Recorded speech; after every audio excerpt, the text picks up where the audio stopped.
অনেক স্টুডেন্ট আছে যাদের ভবিষ্যৎ এরকম শুরু হওয়ার আগেই শেষ হয়ে যাচ্ছে। আমার কলেজের প্রত্যেক স্টুডেন্ট পেলো, কিন্তু আমি পেলাম না। কেন? এটা তাদের পুরো গাফিলতির কারণে। আমি চন্দন বাইশা ডিগ্রি কলেজের 2026 শিক্ষাবর্ষের এইচএসসি পরীক্ষার্থী। আমার কলেজে সব কলেজেই অ্যাডমিট দেওয়া শেষ 15 জুন, কিন্তু আমার কলেজে পরীক্ষার 3 দিন আগে অ্যাডমিট আসছে। এক সপ্তাহ আগে থেকে আমি অ্যাডমিট নেওয়ার জন্য যাই।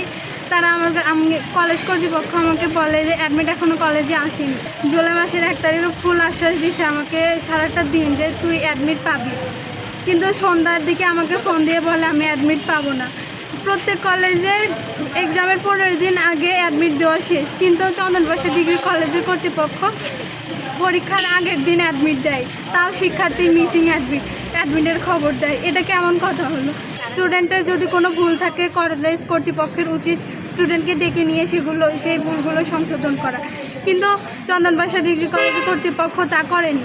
তারা পরীক্ষার আগের দিন স্টুডেন্টদের তাও আবার অ্যাডমিট দিচ্ছে টাকা নিয়ে। টাকা ছাড়া কোনো স্টুডেন্টকে অ্যাডমিট দিচ্ছে না। 200 থেকে শুরু করে 5000 পর্যন্ত টাকা তারা নিচ্ছে। টাকা না দিলে নাকি তারা অ্যাডমিট দেবে না। এটা কেমন কথা হলো? এটা হচ্ছে একটা শিক্ষার্থীর 12 বছরের সাধনা। এই পরীক্ষাটি একটা শিক্ষার্থী তিলে তিলে গড়ে তোলার স্বপ্ন। এই পরীক্ষা দিয়ে তার নতুন স্বপ্ন সে গড়ে তুলবে, কিন্তু চন্দন বাইশা ডিগ্রি কলেজ কর্তৃপক্ষ একটা স্টুডেন্টের স্বপ্ন এক নিমিষে ভেঙেছে। যে তারা ওই স্টুডেন্টের ভবিষ্যৎ তিল পরিমাণও ভেবে দেখলো না যে এর ভবিষ্যৎ কী হবে। আমি তো আমার কলেজের প্রত্যেক স্টুডেন্ট পেলো, কিন্তু আমি পেলাম না। কেন? এটা তাদের পুরো গাফিলতির কারণে। আমি জানি না, হয়তো তারা আমার বিরুদ্ধে কোনো ষড়যন্ত্রও করতে পারে।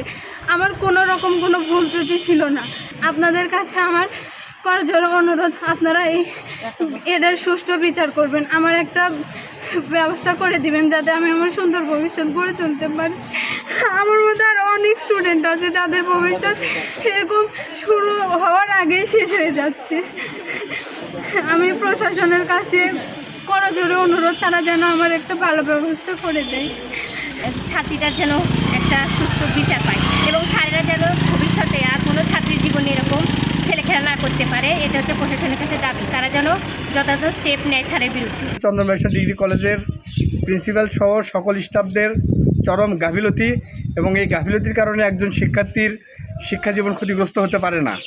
আমরা উপজেলা ছাত্র দলের পক্ষ থেকে এটার তীব্র নিন্দা এবং প্রতিবাদ জানাচ্ছি।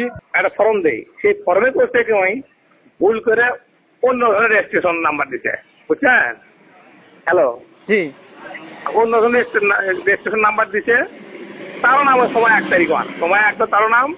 এই রেজিস্ট্রেশন ওই রেজিস্ট্রেশনে দেখে দেখে লিখছে না, কি মানে লিখছে, ওইটা দেখে লিখে আপনার ছেলে জমা দিচ্ছে।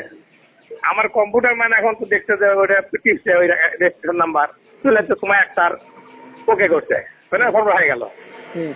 আবার এটা যখন করবে গেছে, দেখে অলরেডি হয়ে আছে, রেজিস্ট্রেশন দিচ্ছে, লেখা হচ্ছে অলরেডি ফর্ম ফিল আপ, বুঝলেন না? তো মনে করছে তাহলে এটা আগে তাহলে ফর্ম করছি আমি।